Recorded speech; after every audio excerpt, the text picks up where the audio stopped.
Welcome back to NewsMakers. We are with Megan Woods, Duncan Webb and Nicky Wagner. The fortress-like realm of Wigram is gearing up for a changing of the guard. Jim Anderton will not seek re-election and Labor has given the nod to his political prodigy, Megan Woods. But can Wigram be considered a sure bet for Labor or can National snatch it? Megan, how safe is Wigram for the political left? Wigram is obviously a very interesting seat because Jim's been the MP there for 27 years. I was 10 years old when Jim became my local MP, so it's actually quite an overwhelming experience. In Labor, we're not taking anything for granted around Wigram. We certainly don't think it's ours by right. We know that we've got a lot of hard work to do. But at the end of the day, I think we back ourselves. We've got a good organisation and a good number of local people who understand the challenges that are going on in the electorate, the things people are facing. People are losing their jobs. I mean, one of the things for me is, I guess, growing up in the old Sydenham seat, I watched things like the local businesses like the Addington workshops close their doors forever and lots of people lose their jobs. And we're seeing that again in Wigram. We're seeing factory jobs, we're seeing factories closing down and people, cost of living, it's really difficult for people and I think we really understand those issues. You scored the candidacy uncontested. Was there a deal done behind closed doors? Certainly not. I've been involved in the Labor Party for 3 years now and I've been very active in Wigram Labor for a large number of time. We've had a mass organisational boost in that seat. I was nominated by the electorate committee and I was backed by the local organisation. Is National going to target Wigram as a potential pickup? National targets every seat and my goal in Christchurch and the goal of the National MPs is to make it strategically important. I mean, for a long time people have felt that Christchurch is a Labor town, but in 2008 across the centre city seats National actually got 4,000 more votes than Labor and across Greater Christchurch we got over 21,000 more votes than Labor. So there's nothing to be taken for granted in Christchurch. There has been some speculation that the reason Mark Alexander is not contesting the Christchurch mayoralty is because the National Party faithful said, look, you'll only fracture Bob Harker's vote, and if you don't contest the mayoralty, you will be rewarded with the candidacy of Wigram. Is this true? We have a democratic process and you'll have to wait and see. Have you heard these rumours though, Nicky? I have not heard those rumours. You haven't? You haven't heard those rumours. I think they're the rumours that perhaps people have been putting round the grapevine. Really? I think we'll be seeing it quite soon though, because we're pretty confident of a by-election in Wigram being called sometime in late October. Is National preparing for a by-election in Wigram? National's always prepared for every by-election because there's a whole lot across the country and we'll be working really hard to win any seat that comes up. Now, I should probably point out at this juncture that even though we've introduced Duncan Webb as a Lane Neave lawyer, and he is very much a friend of the Labor Party. I am a friend of the Labor Party, and the Labor Party's a friend of me. There you go. Look at that. Bosom buddies. Do you think Christchurch is still a Labor town, or is Nicky right? Is that no, changing? I think it is. It's not just about which way people vote. And Nicky, of course, is a member of the ruling party at the moment, and there was a very large swing across the country to National. And look, you know, there were reasons for that, and I think even the most dyed-in-the-wool Labor member would say there were some mistakes and some misreadings of the community, and you know, the change came. But I think it's more about how the town thinks and the kind of culture that the town has, and I do think that Christchurch is a Labor town because it is a community town. It thinks about community. It's not all about the top and the bottom.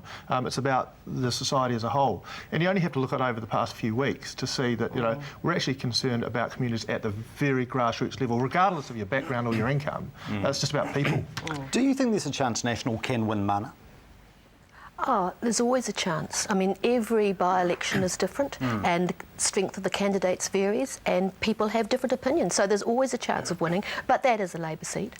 You see, wouldn't that be playing on your mind a wee bit, Megan, even though you say, you know, there will be a by-election in Wigram because Jim will win the mayoralty? By-elections are weird things, aren't they? Weird things can happen. There are referendums on the government at the time, and I think one of the difficult things that National's going to do going into Mana or a by-election in Wigram or any other by-election is they're going to be going into that at a time after the 1st of October when people are going to be facing increased GST. They're going to be paying more for their everyday items while they're going to be watching some of the wealthiest people getting tax cuts. So there's going to be a whole lot of things that people are going to be able to look at and think, is this actually what I want as a lead into 2011. You see, there's another point of view for that, of course, because what we believe is after the 1st of October is that everybody will be better off, and they'll be looking at their pay packets and saying, wow, I could understand the costs, but now I'm seeing the benefits. Yeah, but and if we you think use the the average calculator- person in Christchurch will be thinking, fantastic, the national government has delivered something. If you The math earn doesn't under, work. I don't know the number, if you earn under $70,000, if you spend your income, Look, GST You makes just you need to go worse and off. have a look on the calculator, the tax calculator, and you will see Oh, I'm that better off. right across the better off. board, Yeah, across the board, people are better off. No, I've and they done will the be. calculations on Particularly average income anybody and who wealth is a would- beneficiary or a superannuitant. In the last time since National's come in, superannuitants have gone up $200 a fortnight. So they've never had that sort of increase ever before. So after the 1st of October, we think everyone will be voting Well, we National. know what you think. Time will tell. Not if Time you're will on tell. the average income in Wigram, you won't be. I've used your calculator online and I can tell you people won't be. Okay. It's been a long time coming, but the Land and Water Forum has finally issued its report on freshwater management. And amongst the recommendations, it is calling for national standards on water management. Nicky, is it a wee bit rich that you guys newt ECAN for not delivering a regional water plan when central government is guilty of exactly the same thing? No national water plan. Absolutely not. This is one of the biggest issues in Canterbury and in New Zealand. We've had too long without any plans, and we have to move something towards, and that's why we want commissioners in ECAN to actually get some action on water quality, water allocation and water storage. But we And don't have a national plan. the Land and Water Forum is also that same purpose. It's got 58 different stakeholders, very complex decision making, all from different points of view, and they've managed to come up with a framework to go forward. And that's a huge achievement. Labor couldn't do anything in the last 9 years. So even though you're saying we should have done it earlier, of course it should have been done earlier, but we're moving as fast as we possibly can because it is an enormously complicated issue. But that's exactly the argument Environment Canterbury were making. We are moving as fast as we can. We're getting there. Unfortunately, they had 18 years to produce a regional plan, and they were the only regional council who didn't have a regional water plan. But you were But a if you look at regional the report councillor. on ECAN, if you look at the report on ECAN, and actually it didn't pan them for that at all. It said that they had some governance and conflict problems, but in fact the water plan that they were doing and a lot of the other work, the air plan and all those things, they said well above a pass mark. You're doing well. This council, that council was doing well, and notwithstanding the pass mark, the national government chose to We do a don't- most extraordinary thing We don't and think abolish pass is democracy enough. in the regional What we council. need is a really good move forward on water in terms of water quality, water allocation and water storage. So- we need to do that for the environment first, and secondly for our economy. look, we all and agree there's on no water. argument about that. We need don't to agree do about that. We agree about who should do it. And that's The why we're democratically working elected really people hard, or and our appoint- commissioners are commissioners doing a appointed by the fantastic national job. government. Because mostly it's very technical, and the commissioners have got that background to do that, and they have Well, on also that, the on that statutory basis, backing. we would abolish The local statutory bodies. backing. But I think one of the interesting things that we've got from a Christchurch and from a Canterbury perspective is while this process was going on, and I think there's some really good things coming out from this grouping of people. You've got a large number of people together. Yeah. But while this was going on, the national government, egged on by Bob Parker, did a raid on our democratic rights. And we have to ask the question why. We're being told by Nick Smith that it could take up to 3 years to implement some of the findings coming out of the report. Why then could we abolish our regional council in this region under urgency in a matter of hours?